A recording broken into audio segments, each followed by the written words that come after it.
Hello, hello. Welcome back to episode 5 of Bad Teacher Podcast. Thanks for joining me. I wanted to start this episode off with a quote from Lao Tzu, who is credited for writing the Tao Te Ching. As I sit in the dark and sit with the moon and sit with Mother Nature and the feminine spirit, I wanted to share what he says. He says, I do nothing and leave nothing undone. So that means a couple of different things to me. It means that we do need to sit in reflection and meditation. That is also an act of resistance, giving ourselves time to really think about change and transformation, not only for our individual lives, but also for our community. And it also means that if you do nothing, that nothing can change. So change does require some sort of action. I also am thinking how that action can be in action. Like we can just stop, and that is our power. Stopping is our power. What does that mean? General strike, we stop going to work. We boycott standardized tests, we stop giving them. And as long as we're organized and we think collectively, this is possible. I know that we're just now starting to have these discourses, but they are important to continue to think about and how to get this done if we want to assert our power. Rather than, I oftentimes think when I listen to teachers, just stop, just stop, just stop. With the white saviorism, stop with thinking that you are going to single-handedly pull vulnerable, marginalized people out of the mud. White saviorism is a description of a white person that is depicted as liberating, rescuing, or uplifting non-white people. And it describes a pattern in which people of color in economically underdeveloped communities, and as they're denied agency, they're seen as passive recipients of white benevolence. And so I want to reject that in our schools. And we really need to work towards liberation. As Antonio Gramsci says, the old world is dying away and the new world struggles to come forth. Now is the time of monsters. And if you don't know, he is a scholar and Italian, created a communist party in Italy and was imprisoned for his political leanings by the fascist government. He wrote many of his works in prison and developed Marxist theory rather well. And so we'll continue to think with him as well as we look at education through a Marxist lens. I wanted to share a book with you. Teach It, Teach It, Teach It. It's called Palestine on the Moon by Susan Abuawa. And I'm thinking of this as a mentor text that is not only culturally and historically responsive, but is also interdisciplinary. And so this can be used in your science class, different chemical compositions, astronomy. There's moon dust, how to cook, what does heat do to things, social studies, culture, history of Palestine. Use your imagination. Math, we have architecture. We can ask questions of democracy. Does majority rule? What happens to if 51% of people vote for something, that leaves out 49% of the voters?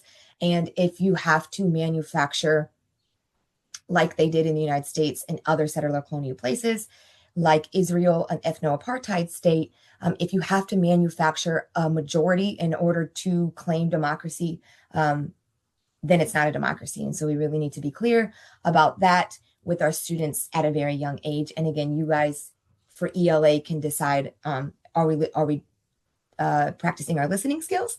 Are we practicing our reading comprehension skills? There's Arabic words in here. There's literary techniques in here. And you guys can go a lot of different ways with this, depending on what you want to use the text for. But highly recommend it. And I'll drop the link in the comments for you to buy. This is also available in many languages, so it works in bilingual education as well as secondary world language classes. Now, what's in the news? We got a lot going on. I wanted to follow up on my claim I made last week with more information. So white supremacist groups like the Proud Boys are the largest domestic terrorist threat that we have in the United States right now. Statistic to provide evidence is they have been responsible for over 180 murders in the last decade, where the next group in line is jihadist groups, although they tend to get the most discourses surrounding them as far as terrorists and people, Islamabadists and jihadists and all these other, names that we call them. And they come in second at less than double, so 80. And then the lefties, the eco-terrorists, we all get called terrorists except for the white supremacist group. So we need to invert that and make sure that they are the real terrorists and they cause the most harm on our communities. But the eco-terrorists, the lefty people, all together have been responsible for a whopping 5. I'm not denying that those 5 happened and that those families cared about those people. However, let's be real. This is a real threat, and I need the FBI and the local police officials to do their job.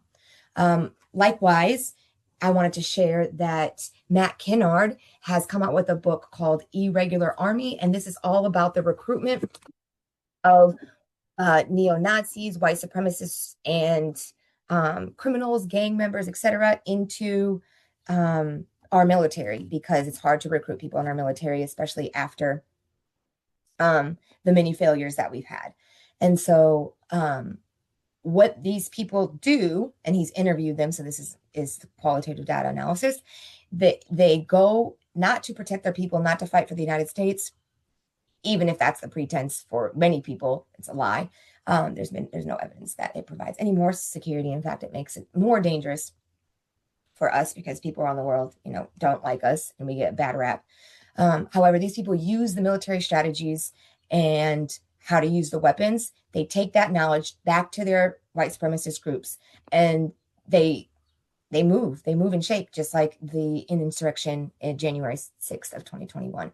And so we need to be watching this, and we really need to be thinking about not only endless war, but we also need to consider who is allowed to have and learn the skills of warfare, essentially, and what they're using and how they're using those skills when they return from their little bid in Iraq or Afghanistan. Also, Bolivia has entered into their 4th week of a national general strike called for by the Central Obrera Boliviana. This is important. This is a movement that we can use as a model. Latin Americans do not play. This is Rodrigo Paz's 7th month in office, and already the people are saying, basta, enough. They're calling for his resignation as well as his cabinet members. On May 18th, just this day alone, they unleashed 2,500 police and 1,500 military officials onto the protesters, killing 4 and detaining 127.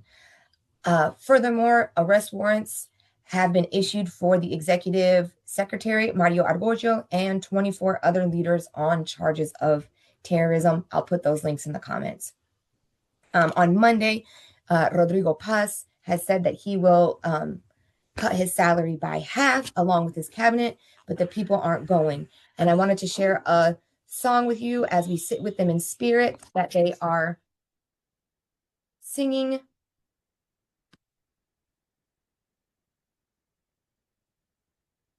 as they march to La Paz. I wanted to share this with you. It's called Tupac Katari, and it is honoring the rebellion of Tupac Katari in 1781 against the Spanish invaders. And so they're using, again, that long legacy of indigenous resistance as motivation and as momentum to keep going and keep fighting. I also wanted to share a documentary with you. It's called Our Brand is Crisis. The original documentary came out in 2005. The Hollywood version with Sandra Bullock came out in 2015, and I did use these in my classes. So I will share those Google documents for study guides, and you guys can modify them if you choose. This documentary is about United States influence in Bolivian electoral politics and the campaign that they led of Gonzalo Sanchez de Lozada. So he did win the presidency and was ousted days later. Over 100 protesters did die in that movement. However, Evo Morales was the first indigenous president voted in after that in 2003, and he was the president until 2016. Why did I want to share this with you? Not only for you guys to have more alternatives in your classrooms, but also because it's tied directly to the general strike that has been called. So as the president, they say puppet president for the United States, but as he eliminates fuel subsidies and he um, privatizes natural resources, deregulates agricultural lands. The people are saying, we're not doing this this United States thing. And Evo Morales has now been accused of having a child with a minor, with an indigenous minor, 14 or 15 years old. He is denying those allegations and saying that this is lawfare. So they're weaponizing the law against him and they're falsely accusing him of pedophilia. And so he is not showing up to court due to the fact that he doesn't trust the systems, especially because, United States, Marco Rubio is out here saying that we stand in support with Rodrigo Paz and that we are going to take down these criminals and these drug traffickers. Much like, they're trying to charge the leaders of the strike with terrorism. So again, watch out for these double speaks, guys. It happens all of the time. And that's how we can really, kind of gauge who they're reading, what their ideology is, and then how to move forward. And so just like in Bolivia, they're really trying to strike where the capitalists are weak. And where is that? In our labor power. And so we need to think about as strategy, where is the capitalist class weak? Where are they strong? And then go after the soft spots where we are strong and they are weak. And so on Monday, Evo Morales did not show up to court. And it's not as easy as saying, we're just going to go grab him because he is protected by over 1,000 indigenous people in the region of Cochabamba. I have lived in the Aymaran region in northern Chile. In January, my daughter participated in the Carnaval, and she was in the group. She was invited to be in the group called Hayaya Parinacota, which Hayaya is like long live. And so Hayaya Parinacota. I'm also feel close to this community as I've been up into the Altiplano, which they call it. I did like a little silly documentary.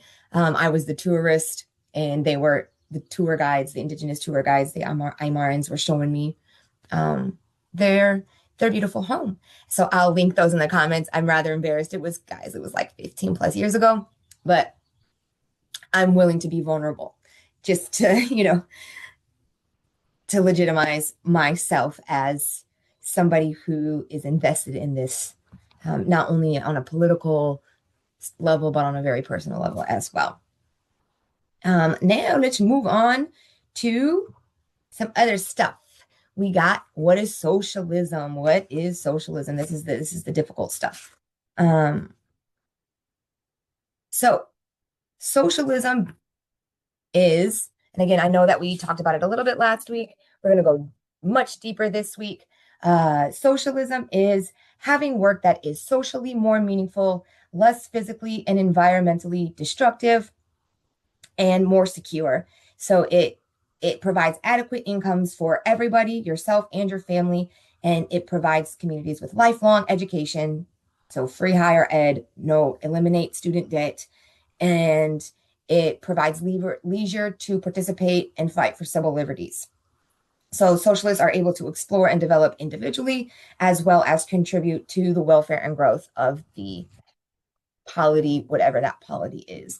And so I wanted, as a little caveat, I do want to say that even if I talk big, I realize that much like other large progressive movements in the history of humanity, like abolishing slavery and the end of feudalism, all of these happened, even Japanese internment ended because of resistance movements, ended because of war to differing degrees, right? And so it does take grass level movements to start the momentum to get it from little local communes up into state and national level type of transformation.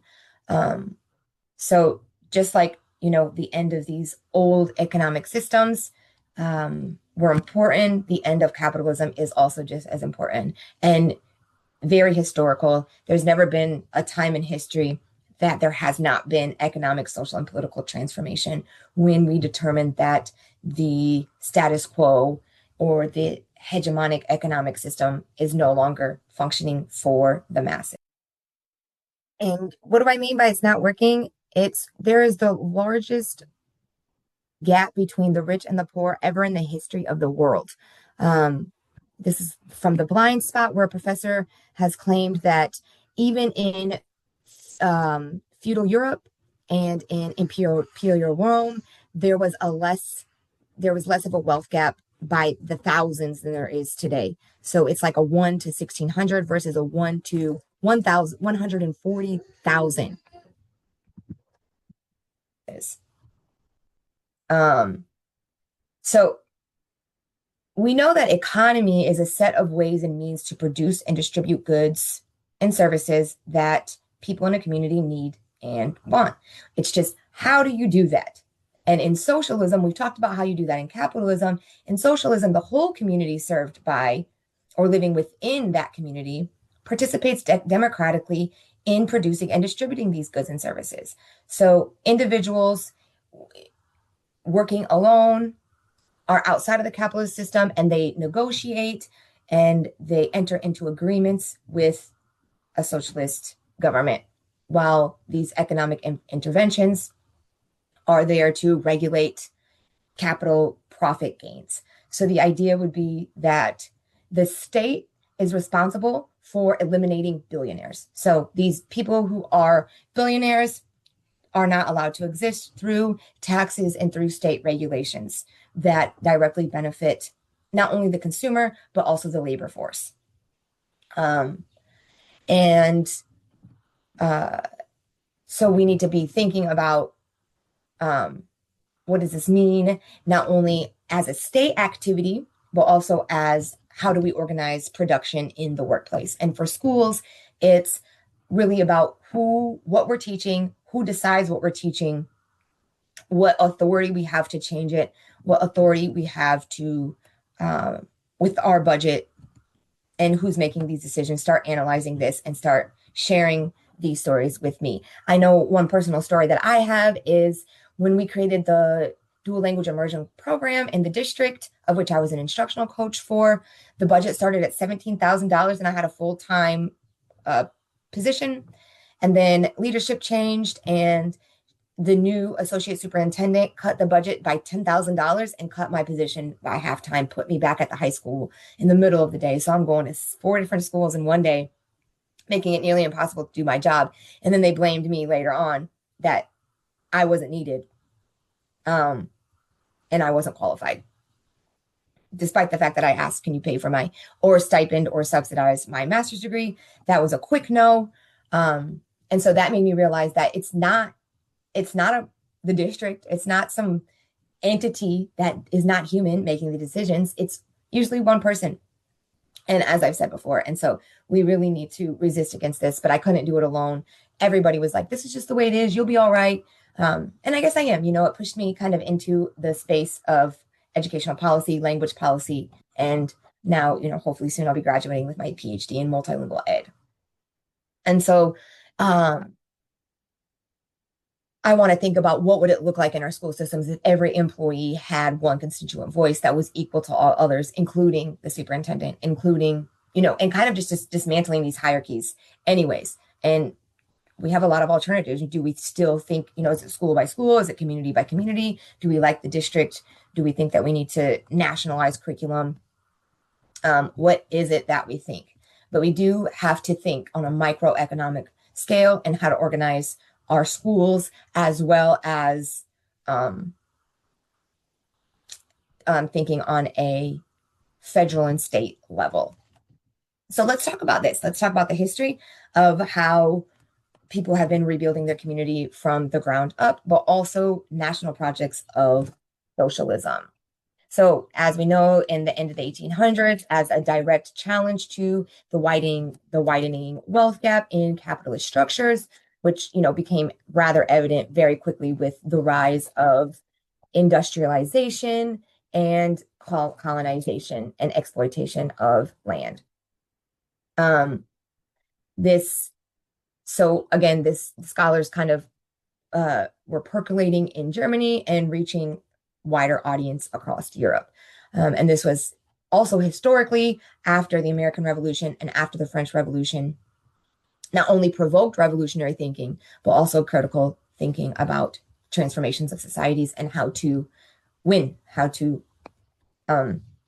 create a society that we want to live in. And so by 1848, capitalist colonialism took major steps toward creating an integrated world economy. And so as the capitalists create this integrated world economy, we need to think internationally in terms of class struggle. So not only in the belly of the beast as us fighting for socialism locally, state, and national level, but also the global south, the global majority, fighting alongside them, like in Bolivia, and really, being aware of these historical and contemporary resistance movements and their fight in order to learn and support them. So 1871, not long after, there was the first socialist siege in Paris, France. It happened in Paris, and socialists governed a commune there, although that did not last long. Their slogans mirrored the revolutions of the French and the United States people, and they called for liberty, equality, fraternity, and democracy. So these concepts aren't necessarily anything new. We have a break with socialists from, utopian socialists that believe in cooperative workplaces, collectivist communities, and anti-individualism. And so this is more on a very small local level, and ideally that these reforms would expand in society. And on the other hand, we have Marx and Engels who critique these utopian socialists and offer a scientific socialism, which claims that transformation will only happen through a revolutionary break. And so this is only when the working class is allied with each other and with intellectuals who have some sort of historical knowledge and understanding future dangers that are inherent not only in capitalism and its contradictions, but also in, ways to prepare and to stay ready so you don't got to get ready. And so we really need to be asking, when are those moments when we face the most pushback? And that's when we move forward, because that's when the capitalists show their behinds. And so, again, we have these kind of two little camps that are emerging. We have Edward Bernstein on this side, says we need to engage in electoral politics and simultaneously argue for social transformation and eventually take over the state apparatus. And then we have revolutionary leaders like your Lenin and your Rosa Luxemburg, who say that capitalists will never relinquish their wealth and power, and therefore we need to identify moments of revolutionary ruptures. I choose the middle ground way in the future in 2026 that is committed to struggles of reforms, but also knows that reforms will always be precarious. They can always face a lot of backlash, as we know in the history of the United States, with just about every progressive movement and every progressive policy has faced significant backlash, even with the dismantling of the voting rights in 1965 by the Supreme Court. Asking ourselves, what is the Supreme Court? Should they be able to change state laws or just uphold the ones that we have? Do we need a Congress, especially with the gerontocracy? And the fact that Trump is having his way, I think Dick Cheney put in some policies, so giving extra power to the executive branch. And so we need to really know these things and question these things, and then, get our stuff together on not only knowing, but also how to act. That leads us to the Union of Soviet Socialist Republic, also known as the USSR, which is the first nationalist project that decrees socialism as the way of being. And this happens in 1917. And so that really leads us to socialism having two different contexts. One in the USSR, and then all of the others who are outside of the USSR still struggling. Where that project went wrong, according to Richard Wolff, is he says that both Lenin, and he died shortly after, and then was replaced by Stalin, they claimed that this was Stalin immediately claimed that socialism had been accomplished, despite the fact that there was just a transfer of power. And so it was still state capitalism where there was an employer and employee class, but instead of it being private, it was in the state. And so that's how we get this break between what we now know today as being communists and socialists. And even myself, I am living history, and I identify as socialist for that same reason, in order to avoid that parallel being drawn between state capitalism that we have falsely equated to an achieved communist state. However, that is not discrediting some of the things that USSR was able to accomplish in the time that they existed, like beating the Germans in World War II. We did not. So they ended, the USSR ended the World War II. We just dropped the first nuclear bombs on Japan. And so I wanted to give respect is due. And as you know, United States needs to be in perpetual war. So as soon as the Russians win the war against the imperialist Germans, we now have the Cold War. And so that hits home with, the Red Scare, McCarthyism, and how does this happen in concrete politics? Is the United States government in the 1938, I want to say, created HUAC, and that is the House of Un-American Activities Committee. So this is created in order to provide tax funding to go after teachers who were used as examples as they were fired for having its supposed alleged socialist inclinations. And it went after Hollywood. It blacklisted many people in Hollywood.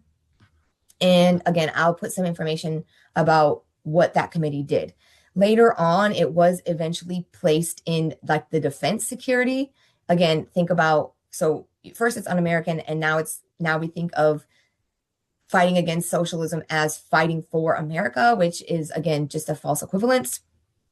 And so, again, I'm just trying to provide you with this history so you know exactly what happened to squash kind of labor movements. There was a very strong labor union movement, especially after the New Deal. So, which, that was all of the communists and socialists that led those labor unions. And, they had general strikes, and there was power in those unions, and they were, for all intents and purposes, dismantled. Despite the fact that labor unions to this day are still legal, we know that they've been taken over and now benefit the capitalist class. I know in Iowa, if you belong to the NEA, you basically sign away your legal right to protest and boycott. And so when I throw those words out there to teachers, it's like an instant, "Are you crazy? That's illegal." The righteousness, this idea that we are somehow benevolent and good and we need to follow the law, despite that the law is repressive. And there's nothing in our numbers that show that the opportunity gap or the debt that we owe teachers and community members alike owe to Black and Brown people in our communities to continue to work and fight alongside of them for educational transformation. So second big change is this decolonial movement. So in the 50s, there started to be a lot of countries that wanted independence from colonial rule, from European occupation. And then less formally in Latin America, we have a kind of wave of not only nationalization, decolonization, but also socialist wave of like in Chile, Salvador Allende, and in other Latin American countries, there was, socialists representation. In Chile, that didn't last long. Of course, maybe you know about the dictatorship Pinochet, and we can go into detail about Operación Condor at a later date. And so this is kind of represented more tangibly as the Bandung Conference in Indonesia in 1955, where 29 countries get together that are recently became independent, and they represent over half of the world's population, and they create a 10-point plan, of which I will put in the comments for you. And they are anti-racist, anti-colonial, and they believe in a non-aligned movement with the unilateral powers like the United States. And so that legacy still lasts today with the non-aligned movement. And we see that in like BRICS, organizations like BRICS, which is Brazil, Russia, India, South Africa, and China, trying to create a system outside of the dependence of the dollar. And again, these things we will continue to follow because this is real time, guys. This is real time.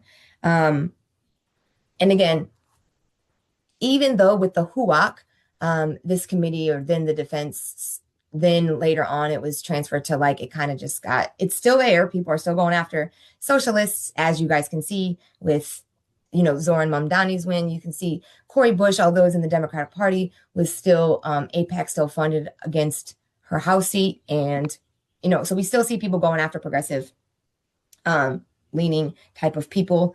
However, we are the change makers. I promise you, even though we don't get everything and we've had to make concessions like in the New Deal, our ideas emerge in policies like the New Deal. So Roosevelt, he passed laws over a series of years that created a social safety net for us, like unemployment, so like labor protections. And what else? Massive federal jobs that were cut in Doge. And so you see it's this kind of back and forth, this ebb and flow in a capitalist society, which is why we need social transformation. So we don't have this precarity with these major forward progressive moves that we make. The New Deal also provided us with Social Security and a minimum wage. And again, as you see, we haven't had a minimum wage raise since 2008. It's still like sitting at $5. Like, let's go. And again, it's false to say that capitalists, just the way it is, have to raise their prices if they pay their workers more. This, remember, comes from the trillions and trillions of dollars of surplus value that is generated on the backs of the workers. And so we're not they choose the prices and they're choosing to save and protect that surplus value for themselves. And we say no. And so now, fast forward, we have a lot of communist governments in power, like in Cuba. We have in Eastern Europe, like in Yugoslavia, which was China. We have Vietnam, Chile, and beyond. Yugoslavia was balkanized. And when when the USSR broke up in 1989, the United States claimed that neoliberalist capitalism had officially won, and it would be the economy of the day. So but let's back up a little bit. So these other socialisms that are taking hold in Northern and Western Europe as well included labor protections, income redistribution, basic welfare, subsidized education, housing, transport, and healthcare. And these are things that we still fight for today, although they're a lot more secure in Europe because of the socialist tendencies. We still have these dissenters that criticize both USSR, Lenin-type projects of heavy state intervention, saying there's too much repressive and excessive state apparatus, where on the socialist side, those same people say that it left too much in the power or too much in the hands of the private capitalists. And so we're still kind of seeking for that sweet spot. And then that leads us to what we have today with neoliberalism, which says that deregulated markets and private-owned enterprises always yield superior economic results, including in housing, healthcare, and education, which is completely false. And what we do know is that capitalism has these boom and bust cycles. And so in order to eliminate this boom and bust, socialists call for government planning of economic cycles. We have some very good examples of these boom and busts, like the Great Depression of the 1930s. And I wanted to focus on the 2008 crash because I think that it has led us where we are today. And this isn't only, I think this is something that I've read from many scholars who study this stuff. So again, I don't claim to be the expert, but anything that I say is coming from somewhere. I'm not pulling this out of my behind. So neoliberalism ignores the debt expansion, and it ignores the fact that like now we have gotten ourselves into a lower credit rating. We are completely indebted to countries like China. We don't have a way to necessarily pay back the debt. We keep fighting in these wars and funding the genocide of the Palestinian people, and yet we can't figure out how to provide our the constituents, the United States people, with basic social needs, and we also aren't paying back this debt.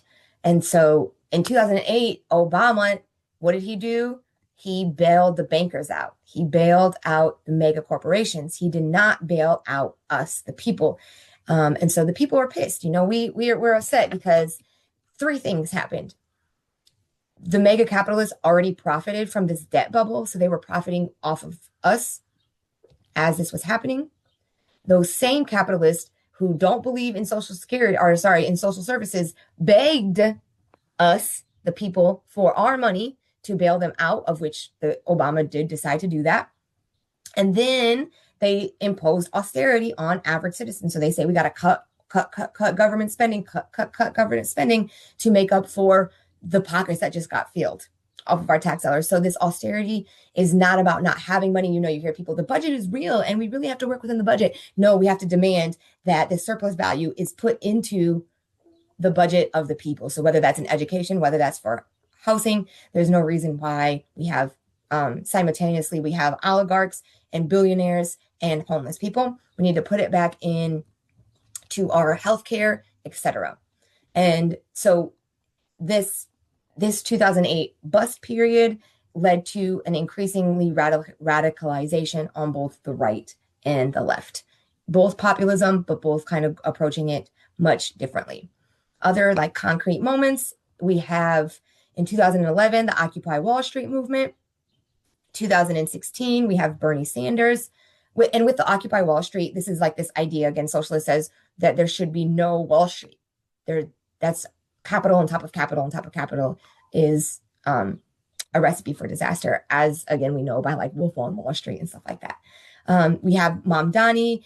There was a win of the more progressive candidate in Pennsylvania. So there is a surge of socialist or progressive politics happening now, and we want to keep that momentum going and keep fighting.